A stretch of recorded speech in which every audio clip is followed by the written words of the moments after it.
Amém. 2 Coríntios 4:4 diz: nos quais o Deus deste século cegou o entendimento dos incrédulos, para que lhes não resplandeça a luz do evangelho da glória de Cristo, o qual é a imagem de Deus. Amém. Podem sentar. Amados, você deve se alimentar da Escritura. Ela é a única fonte de alimentação para o seu espírito. Amém? Todas as coisas alimentam a sua alma. A sua alma é movida por sentimentos. São aqueles sentimentos que às vezes são bem problemáticos. Mas no seu espírito somente chega a palavra de Deus e o toque do Espírito Santo. Amém? Por isso Paulo diz que o Espírito Santo testifica com o nosso espírito que somos filhos de Deus. É uma testificação bem espiritual. Lá no nosso espírito, somente as coisas espirituais podem penetrar, influenciar. Por isso, alimente-se da Escritura. Não seja aquele crente de ler Bíblia só na igreja. Se você lê Bíblia só na igreja, talvez você nem crente não seja. Amém? E eu falo isso com muita alegria, porque é para resgatar a sua alma. Amém? Salvação é coisa séria, com salvação não se brinca. Mas o apóstolo Paulo, quando escreve aqui em Coríntios, ele chama o diabo de quê? De Deus. Puxa, isso é impactante, isso é complicado até para alguns, mas com entendimento todas as coisas se esclarecem. O diabo é chamado por Paulo de Deus, e como é chamado por Cristo? Príncipe, né? Jesus falou, olha, o príncipe deste mundo, qual não tem nada, não tem parte comigo, mas ele é o príncipe deste mundo, e ele já está julgado, mas ele é príncipe. Ora, se Paulo chama de Deus e Cristo chama de príncipe, a coisa se torna assim bem séria, porque se é príncipe, é Deus, tem domínio, tem reino, e quem tem reino tem súditos.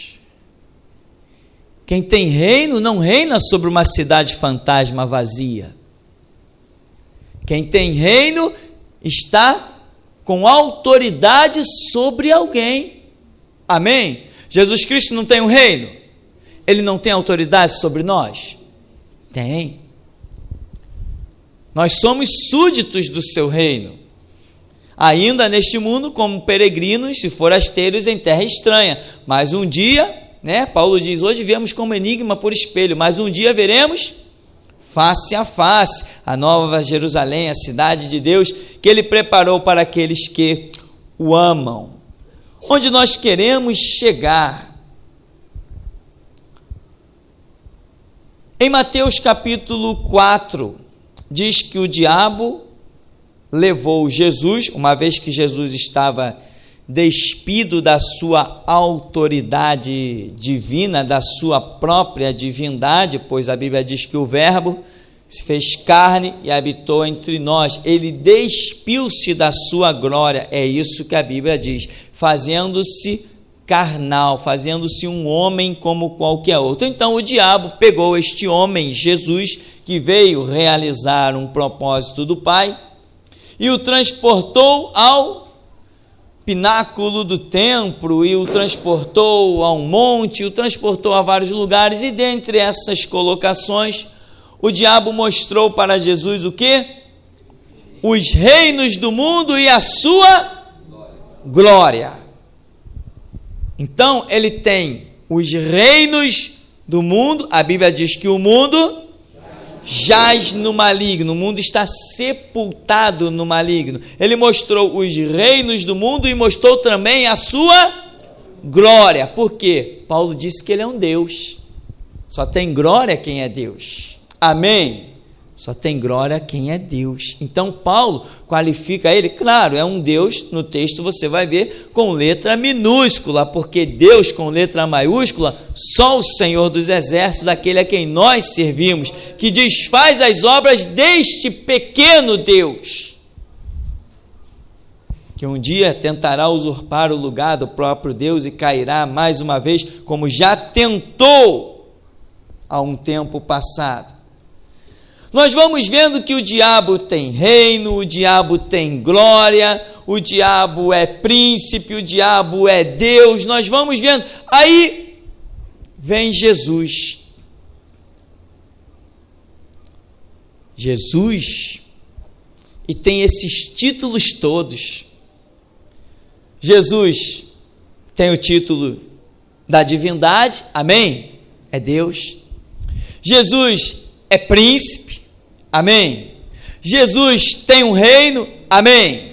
Jesus tem glória, amém? E é Senhor dos senhores, Rei dos reis e Todo-Poderoso, que era, que é e que há de vir. Então vem Jesus que tem tudo isso e cai dentro de um mundo que já tem tudo isso. Ele decretou o quê? Guerra. Jesus Cristo não veio a este mundo com bandeira da paz, amém? Amém agora, mas há 10 anos atrás, os pastores que foram antes de nós foram tão covardes que nem isso nós não enxergávamos. Jesus Cristo não veio a este mundo com bandeira da paz, ele veio com bandeira do sangue, da guerra. Sim ou não? Jesus Cristo não veio a este mundo como pacificador, paz e amor. Não veio. Isto é ponto, como dizem aí, né? Condição sine qua non. É aquilo que tu não... É o principal, tu não pode fugir da questão. Quem é o teu Cristo? Um Cristo de paz ou um Cristo de guerra? Para mim, Jesus Cristo é homem de guerra. Aliás, nós cantamos, né? Homem de guerra é Jeová. Seu nome é temido na terra. Jeová Sabaote, o Senhor dos exércitos. Ele quebra o arco, corta a lança, queima os carros no fogo e diz: aquietai-vos, sabei que sou Deus, serei exaltado entre as nações. Isso é guerra. Aleluia. Uns confiam em carros, outros confiam em... Mas nós faremos menção do nome do Senhor. Uns se encurvam e caem, mas nós estamos de pé. E Ebenezer, até aqui nos ajudou o Senhor.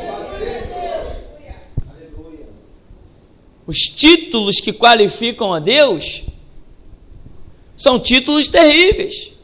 Tem algumas passagens que poderíamos explicar, né? Jesus Cristo também disse: eu sou o príncipe da paz. Lá em João 14, 27, ele diz o quê? Deixo-vos a paz, mas a minha paz eu vos dou. Não vou lá dou como o mundo a dá, não se turbe o vosso coração, credes em Deus. Eu não dou para vocês uma paz como o mundo dá, não. No mundo vocês terão aflições, mas tem de bom ânimo, eu venci o mundo. No mundo é guerra, agora no interior de vocês é paz. A cabeça de João Batista estava rodando na bandeja, mas ele estava em paz nos braços do Senhor. Estevão estava adormecendo debaixo de uma chuva de pedra, mas ele estava em paz, sendo recebido com os céus abertos, o Filho de Deus de pé à direita do Pai. Pedro estava sendo crucificado de cabeça para baixo, mas lá no céu tinha uma festa tremenda, e ele desfrutando do Cordeiro de Deus que tira o pecado do mundo, participando da mesa com o Senhor. E Paulo diz: quer seja pela morte, quer seja pela vida, mas que Cristo Jesus seja glorificado. Isso é paz, mas é paz em meio à guerra. Jesus Cristo não se apresentou ao mundo com bandeira de paz, porque quem se apresenta com bandeira de paz tem duas situações para conquistar a paz, somente duas. Quem se apresenta com bandeira de paz ou se submete ou faz aliança. ele não se submeteu e nem fez aliança, então ele não veio com bandeira de paz. Amém? Ele veio com bandeira de guerra, muita guerra. E quando ele se apresenta em Apocalipse, ele diz o quê? Como eu venci. Só vence quem participa de uma guerra. Como eu venci, o Pai me dá que eu me assente com ele no seu trono. Todo aquele que vencer, assentar-se-á comigo no meu trono. Se fôssemos falar de Mateus 16, quando Jesus Cristo funda a sua igreja e diz que fundava a sua igreja contra as portas do inferno, ou dizendo, outras versões, as portas do inferno não prevalecerão contra a minha igreja. Ora, mas nós vimos claramente que o diabo o levou a um determinado lugar e disse assim, olha o reino do mundo, olha a glória do mundo, eu dou a quem quiser, isso aí é meu, me foi entregue. Aí vem Jesus e funda o seu reino. Ele queria paz ou guerra? Queria guerra. Jesus queria guerra. E para liderar essa revolução tinha que ser realmente muito valente.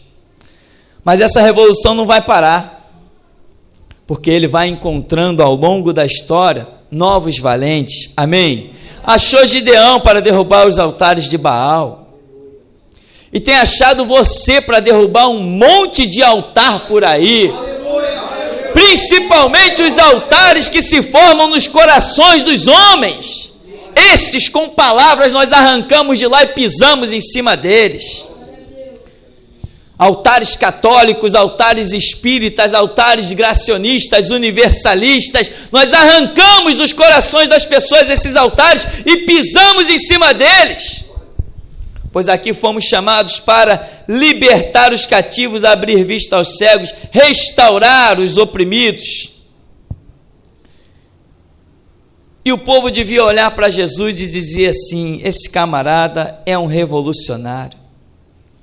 Pedro, quando não entendeu bem a missão, sacou da espada um bocado de vezes.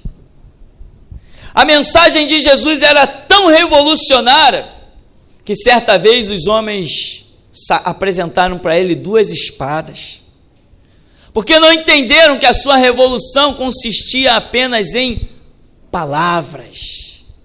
Jesus Cristo foi o homem mais poderoso que andou sobre esse planeta, mas nem numa faca pegava para descascar uma laranja, até isso eram os outros que faziam para ele. Isso que é poder, isso que é poder. Por isso a Escritura diz, torna a minha língua como pena de um destro escritor.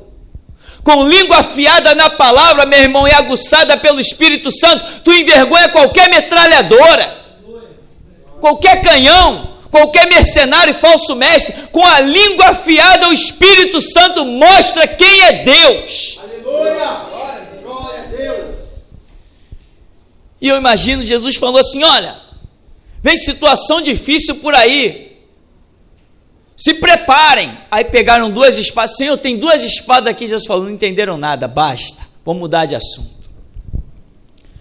Quando Jesus está no Getsêmani, vieram lá Judas com os traidores, lançaram mão de Jesus. Pedro sacou da espada, não, esse é o nosso líder revolucionário, sacou da espada e cortou a orelha de Malco. Jesus pegou a orelha, botou no lugar na frente de todo mundo, ninguém se tocou.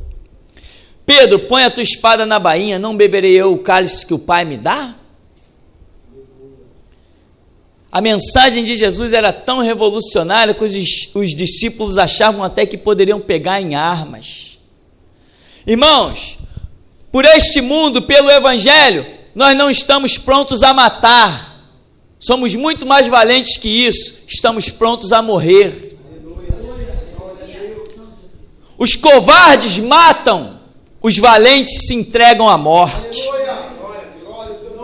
Jesus Cristo diz, ninguém tira a minha vida, eu sou valente, eu mesmo a dou, e como sou valente, a torno a tomar. Este mandamento recebi do meu Pai.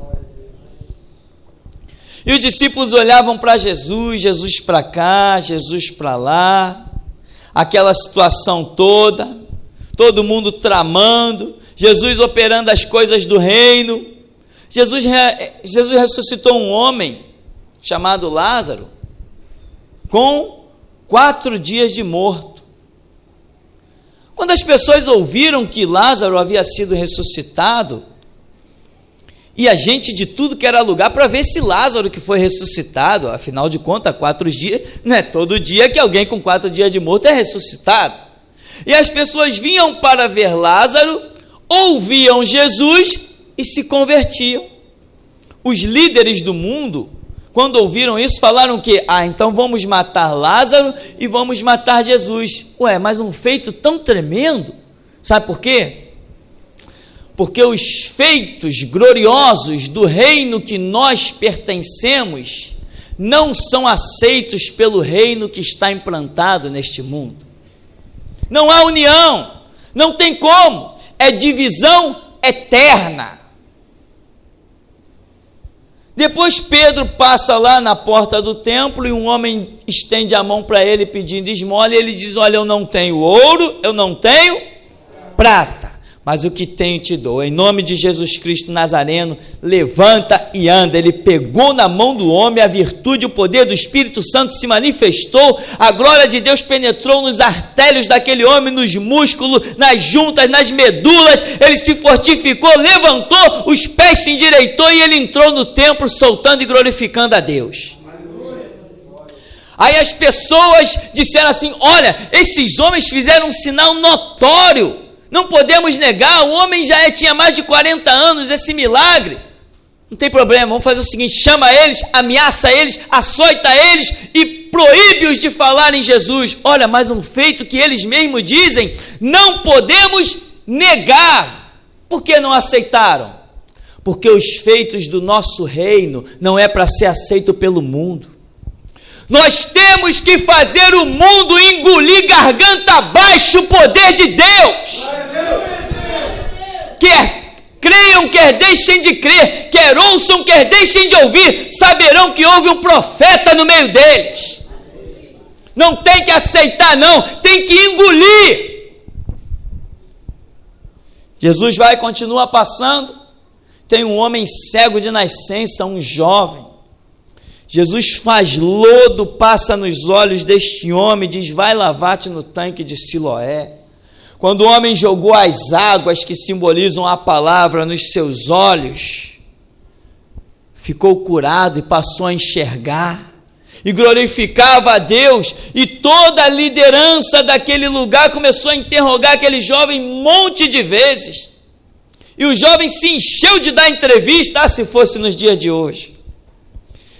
Rede Globo, olha aí, vem cá, aconteceu isso mesmo, chama os pais dele aí, teu filho era cego mesmo, tem atestado médico que prova que ele era cego mesmo? Aí ia para outra rede de televisão, é verdade mesmo que ele era cego mesmo? Eu imagino a entrevista naquela época de Jesus, que o jovem se encheu de tal maneira e falou assim: mas vocês querem ouvir de novo? Eu já falei e vocês não acreditam?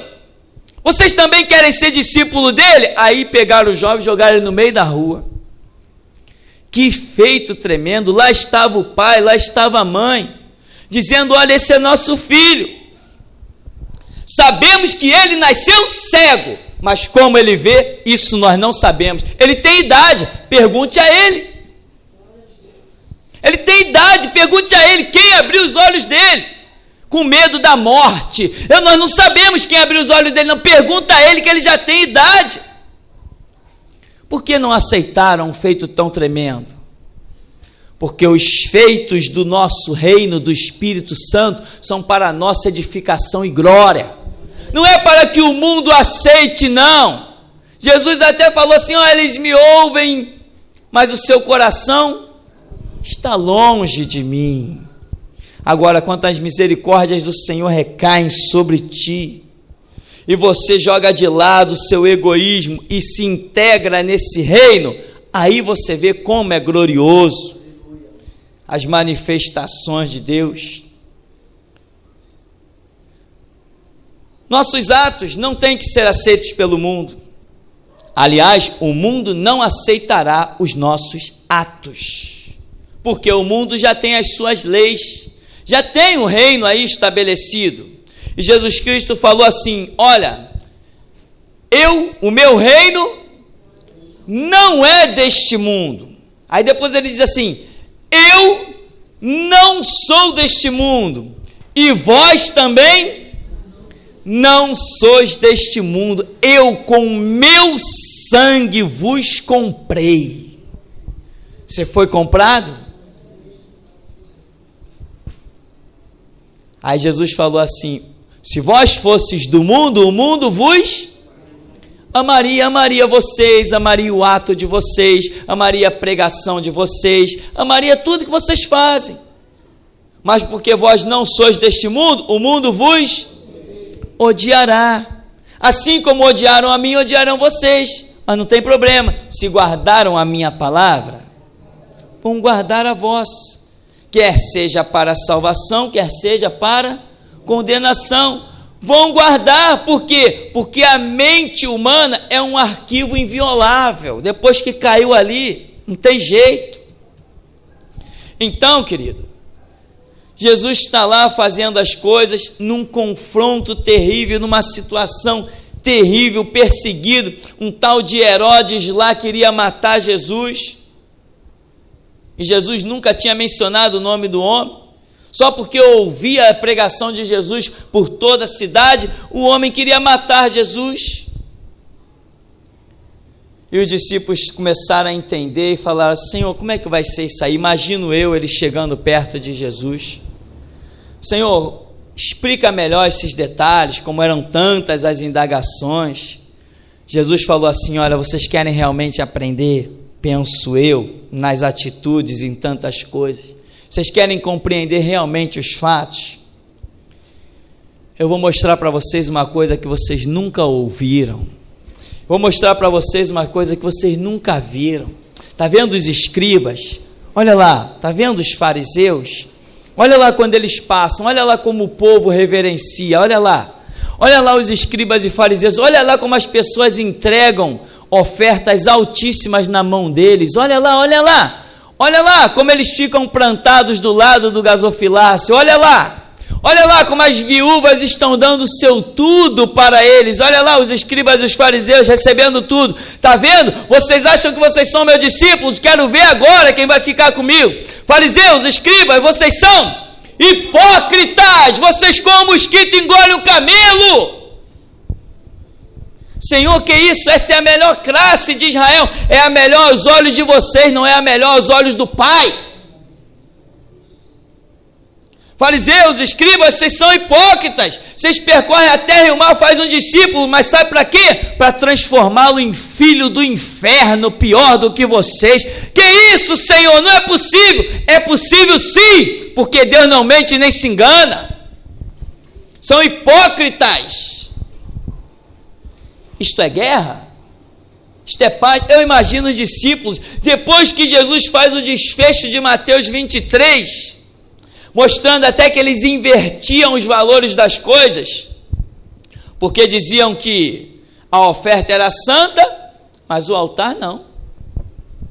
Invertiam os valores de um monte de coisa. Hoje nós vemos isso, mas não vamos entrar em detalhe. Quando os discípulos viram Jesus descascar com a classe mais nobre e mais reverenciada da cidade, eu imagino, Senhor, o quê? Hipócritas? São hipócritas? São falsos? São mentirosos? São falsos mestres transformando as pessoas em filho do inferno? Senhor, como é que é? Não estou entendendo. Mas Jesus deixou uma frase: muito ainda tenho para vos dizer, mas vós não podeis suportar agora. Amém, meu irmão? Então Jesus Cristo não veio a este mundo com bandeira de paz. Ele disse: ide por todo o mundo e pregai o evangelho. Eu desafio alguém a achar em Mateus, Marcos, Lucas e João, aonde compõe-se o evangelho de Jesus Cristo, as belas mensagens de paz. Só tem guerra, irmão.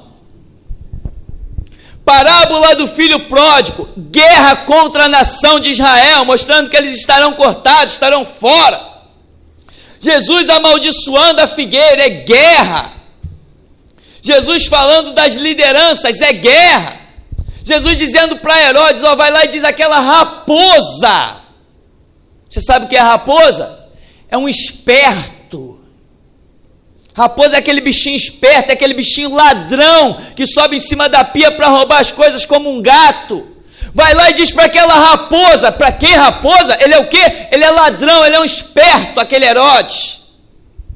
Diz para ele que me convém andar hoje e amanhã e no terceiro dia sou consumado. Ninguém impede a minha obra, eu vim para realizar e só parto quando eu realizar. Eu serei consumado e não por ele. Ide por todo mundo e pregai o evangelho. Cadê a paz? Cadê a paz? Vai revirando, cadê a paz? Já começa com João Batista. Raça de víboras! Quem vos induziu a fugir da ira vindoura? Produzir, pois, frutos dignos de arrependimento. O machado está onde? É na raiz da árvore. Toda árvore boa que não produz bom fruto, toda árvore que não produz bom fruto, é cortada e lançada fora. Produzir, pois, frutos dignos de arrependimento. Nós temos por pai Abraão o quê? Olha as pedras. Isso é mensagem de guerra ou é mensagem de paz? Onde está a mensagem de paz que os palhaços vivem a pregar? Será que alguém liberta alguém dos pés do diabo com uma palavra de paz? Eu fui liberto, mas não foi com uma pregação de paz. Eu fui liberto por uma revolução. Eu estava aprisionado, aguilhoado, com ferros das cabeças aos pés. E Jesus Cristo não pediu para que o diabo me soltasse, ele ordenou. Ele não disse, diabo, vamos fazer um trato. Não, ele ordenou, ele pagou um preço e disse, agora larga, todo o poder me é dado nos céus e na terra.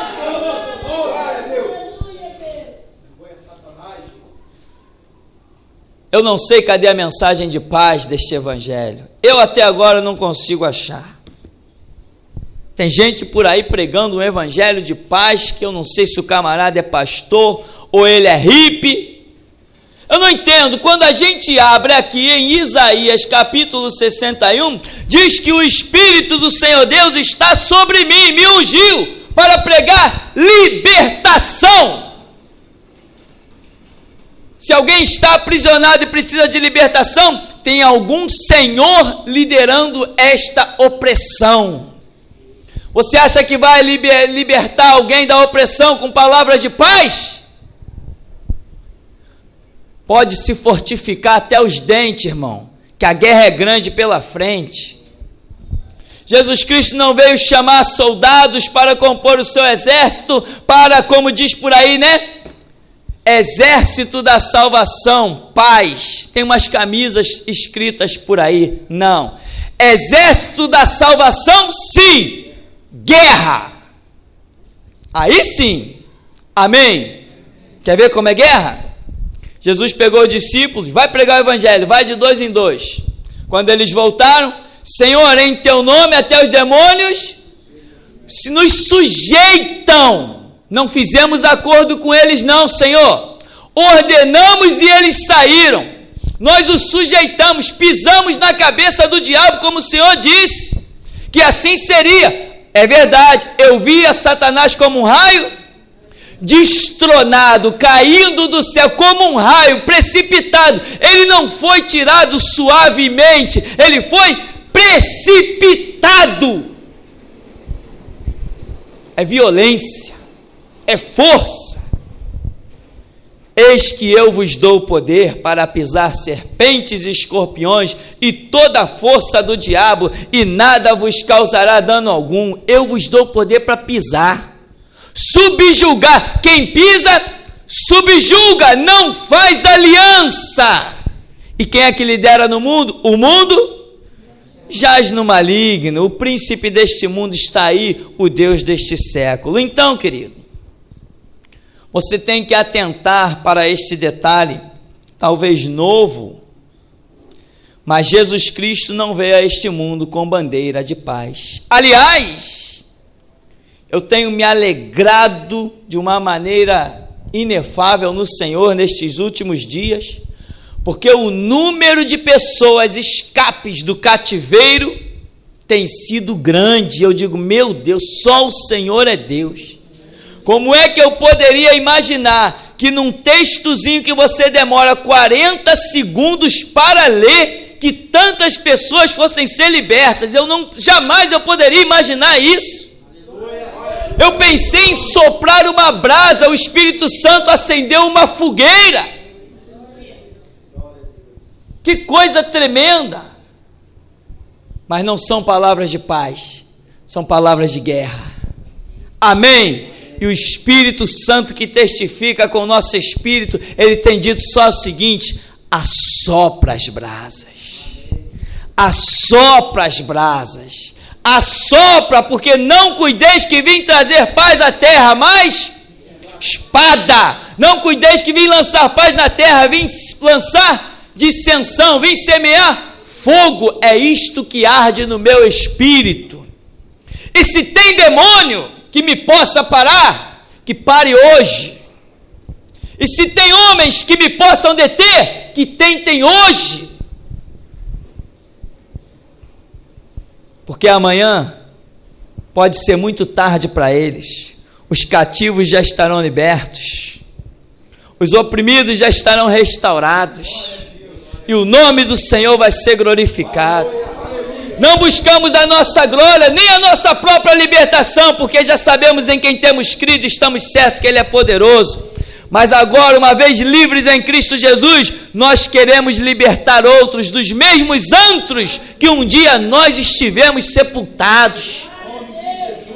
Fomos envergonhados, fomos humilhados, fomos zombados, escarnecidos. Riram de nós nos bastidores, mas agora no mesmo lugar onde deixaram riso, terão que colher as lágrimas. Bem-aventurado o que tem fome e sede de justiça, porque serão fartos. Amém. O Senhor nos abençoe, em nome de Jesus.